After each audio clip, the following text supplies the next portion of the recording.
네, 임시 신생아 번호 이렇게 세상에 태어났지만 태어났다는 기록은 있지만 출생 신고가 되지 않은 미신고 아동의 비극이 반복되고 있는 겁니다. 제도적으로 커다란 허점이 드러난 가운데 국회에선 한 목소리로 재발방지책 마련을 이야기하고 있습니다. 입법 논의의 속도가 붙을까요? 앞서 관련 법안을 발의한 김미애 국민의힘 의원 연결해서 상황 들어보겠습니다. 의원님 안녕하십니까? 안녕하십니까. 국민의힘 해운대구를 출신 국회의원 김미애입니다. 네. 아무튼 이 감사원 감사 결과부터 좀 실태 얘기부터 시작을 하겠습니다. 지금 보면 그렇게 신고되지 않은 아이들이 2천여 명에 달하고 있는데 이건 지금 병원 안에서 확인된 결과잖아요. 병원 밖까지 예상해 본다면 더 많다고 보십니까? 그렇죠. 임신 갈등을 겪는 위기 임산부들이 사실은 신혼 노출의 두려움 때문에 모텔이나 심지어 빈집에서 출산하고 거기에서 바로 아기가 목숨을 잃는 경우도 있고 버려지는 경우도 있고 베이비박스로 보호하는 그런 경우도 여러 가지 사례를 제가 봤습니다. 아, 그렇군요. 그래서 지금은 그래도 최소한 병원에 가서 병원에서 산모가 제대로 의사의 도움을 통해서 출산을 했고 임시번호를 부여받았기 때문에 이 임시번호를 부여받은 신생아가 출생신고 안 된 게 확인이 되잖아요. 추적 가능한 숫자가 2,200여 명인데 병원 밖에서 출생하면 추적조차 불가능하기 때문에 훨씬 많은 아기가 태어나자마자 죽임을 당하거나 버려지거나 불법으로 거래되는 이런 일들이 있는 거죠. 네, 그런 과정에서 드러난 사건이 아까 우리가 확인했던 수원 영아 유기 사건을 포함해서 여러 건이 이번에 확인된 겁니다. 아까 저희가 임시 신생아 번호를 좀 정리해 봤는데 개념을 그러니까 부모가 출생 신고하지 않으면 이 번호만 남는다는 거죠? 번호가 있기 때문에 그 번호가 있는 아기들이 출생신고 안 된 게 추적이 되고 확인이 됐습니다. 감사원의 감사를 통해서. 그런데 병원 밖에서 출산하면 그것조차 안 된다는 거죠. 세상에 어떤 흔적도 없이 사라져도 누구도 모르게 됩니다. 네. 사실 아이를 낳아서 출생신고 해본 분들은 알고 있습니다만 이게 지금 출생신고 의무가 부모에게만 있는 것으로 알고 있거든요. 그러니까 반대로 부모가 출생신고하지 않으면 이 제지할 방법이 없는 건가요, 현실적으로?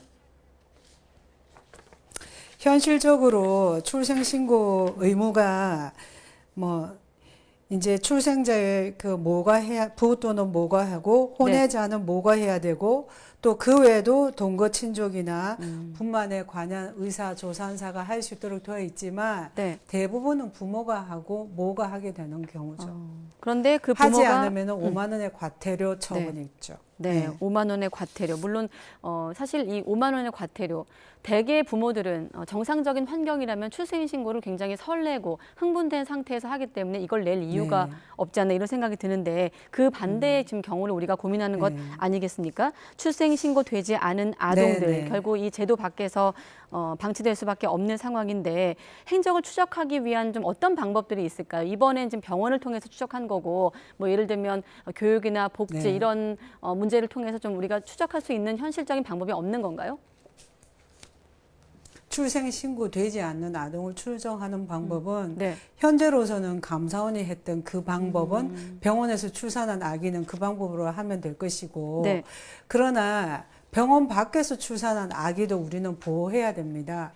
그래서 제가 이것을 해결하기 위해서 2020년 제가 국회의원 되고 나서부터 여기에 대해서 해야 될 일로 제가 사명으로 생각하고 보호출산제 관련한 익명출산을 도입하는 보호출산법을 발의를 했었죠. 네.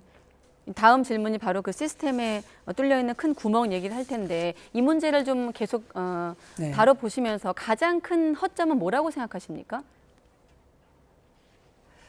가장 큰 허점이라면 허점이라고 그러니까 이를테면 이런 거죠. 사실은 관심의 말씀하시죠. 관심의 부족이 가장 크겠죠.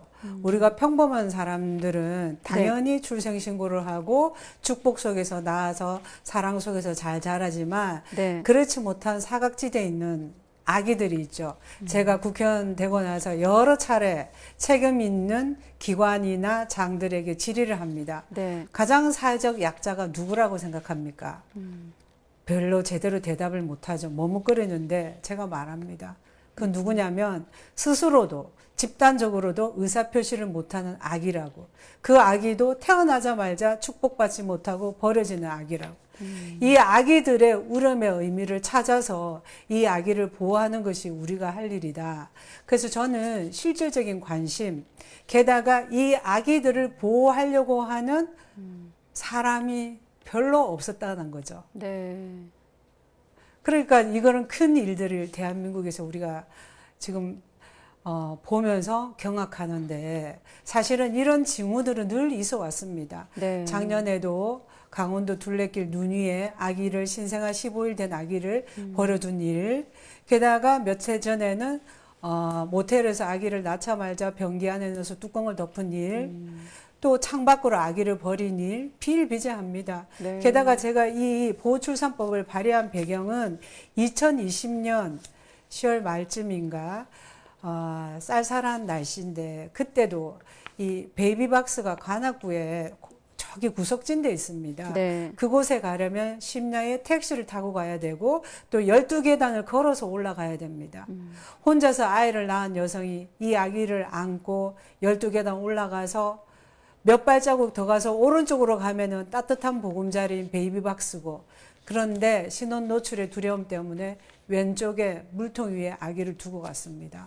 이 여성의 마음은 안에서 나와서 이 아기를 보호해 주길 기대했겠죠. 네. 그러나 이 아기는 저체온증으로 사망하고 그 다음날 출근하는 분에 의해서 발견됐습니다. 네. 그때가 제가 국정감사 기간인데 제가 너무나 아기에게 미안해서 점심때 국화꽃을 사들고 거기 가서 네. 아기를 추모하면서 정말 미안하다고. 거기 가본 사람들은 알 겁니다. 네. 오른쪽에 문을 열면은 따뜻한 보금자리인데 그 보금자리를 보면서 제가 오해를 하지 않을 수가 없었습니다. 이곳에 아기를 맡겼으면 이 아기는 살아났을 텐데 이렇게 아기가 죽었기 때문에 그래서 내가 정말 미안하다. 네. 다시는 이런 일들이 생기지 않겠다고 제가 다짐을 했죠. 네. 그리고 누구도 모르지만 제가 정기국회 때 국감장에 제 책상 위에는 국화꽃을 두고 제가 질의를 했습니다. 네, 그리고 12월 1일에 보호출산법을 발의를 했었죠. 네, 지금 의원님께서 이제 그때 생각을 하시면서 이제 울컥하셨는데 그런 미안한 마음이 모여서 좀 국회에서 움직임으로 이어져야 되는 것 아니겠습니까? 이번 사안의 핵심은 그런 것 같습니다. 당연히 그래야죠. 네, 그러니까 신원 노출을 꺼리는 산모의 어떤 신원을 보호하면서 아이의 안전까지 좀 보호하는 장치가 필요한 게 핵심이 아닐까 싶은데 그렇죠. 그래서 나온 그렇죠. 아이디어가 출생 맞습니다. 통보제가 하나고 보호 출산제가 하나거든요. 직접 좀 간단히 소개를 좀 해주시죠. 출생 통보제는 병원에서 주로 이제 병원에서 낳는 아기들이 많기 때문에 네. 병원에서 아기를 낳은 후에 의료기관의 장이 14일 이내에 시은면 장에게 출생을 통보하는 겁니다. 그런데 이 법안을 정부가 발의를 했는데 의료계의 반발이 컸습니다. 왜 행정기관이 할 일을 의료기관에게 맡기냐. 네. 그다음에 여러 가지 이슈가 생기면은 또 법적인 책임도 따를 수 있는 그런 불안도 있는 거죠. 네. 게다가 이렇게 돼버리면 아예 병원을 기피하게 된다. 이런 여러 가지 논거를 가지고 반대를 했습니다. 네. 근데 저는 보호출산제가 그 대안이 될 수 있다. 그래서 같이 가야 된다. 네. 왜냐하면은 보호출산이 덮어두고 익명출산을 권유하는 게 아닙니다. 첫 번째는 위기 임산부를 상담을 통해서 충분히 스스로 양육할 때 국가나 지자체가 지원하는 게 뭐가 있고 양육할 수도 도와주겠노라고 상담을부터 시작하고 그럼에도 불구하고 도저히 본인이 출산할 수 본인의 이름으로 신고할 수 없는 여성의 경우에는 그 여성의 자기 결정권과 건강권을 지켜주면서 아기를 그때부터는 국가가 보호하는 거죠. 네. 그 국가의 보호 체계 안에 들어오면은 입양을 갈 수도 있고 입양이 안 되면은 결국은 시설이나 위탁되어서 보호될 수도 있는 거죠. 그래서 출생 통보제만 하면은 병원을 기피하는 이 문제가 있는데 보호출산제가 같이 도입이 되면은 둘 다를 좀 만족하고 최소화시키는 거죠. 위험에 놓이는 아기들을 최소한 그래도 많이 보호할 수 있다는 거죠. 네. 제가 다시 말씀드리지만 이것이 지고지순한 최선의 방법은 아닙니다. 일어나는 이런 안타까운 사정에 있는데 네. 비난 내지 비판만 한다고 해서 달라지는 게 없기 때문에 그러면 어떻게 보호할 것인가. 이 임산부도 아기도 그다음 차선책으로 보호하는 방안이 출생통보제와 함께 보호출산제입니다. 자, 그런데 의원님 지금 말씀하신 취지의 법안에 대해서는 이해가 되는데 지금 여러 건이 국회에 발의돼 있지만 네. 계류 상태라고 들었거든요. 그동안 시간이 걸린 이유는 뭐 어떤 것 때문입니까? 의료계의 반발을 포함해서 어떤 문제 때문에 문턱을 넘지 못했던 걸까요? 처음에 제가 보호출산제는 2000년 12월 1일 날 발의했습니다. 그 다음에 21년 5월 21일 날 법안 소위 1회가 열렸고, 그 다음에 같은 해 11월에 열렸는데, 네. 계속 그때 한 말이 출생통보제가 같이 도입돼야 된다. 병행 심사를 해야 된다는 거였어요. 그래서 제가 그거 반대하지 않는다. 빨리 하라고 요구를 했었고, 네. 그때 법제처 심사 중이라고 했었고, 그 다음에 꼭 하겠다고 해서 제가 계속 푸시를 했었죠. 그래서 그 다음에 22년 작년 4월인가에 출생통보제를 발의했습니다. 근데 여기에 대해서 속도를 내지 않는 이유는 네. 관심이 없었던 거죠. 구체적으로 어떤 관심일까요? 사회적 전체의 관심인가 아니면 의료계 같은 경우 지금 저는 맞죠. 사회적 전체. 의료계도 저는 기회 있을 때마다 네. 설득을 했어요. 그리고 제가 아까 말씀드린 대로 이제 예. 정부 안에서는 의료기관이 바로 시험 면장에게 통보하도록 의무를 부담시켰기 때문에 의료기관이 우려하는 그거 두 가지를 제가 최선을 다해서 해소하려고 노력했고, 그래서 제가 올 3월에 또다시 출생통보제 법안을 네. 발의를 했습니다. 거기 안에는 시험 면장에 통보해야 하지만 다만 심평원의 그 전산 정보 시스템에 입력하는 것으로 네. 그 의무를 가름하도록 했습니다.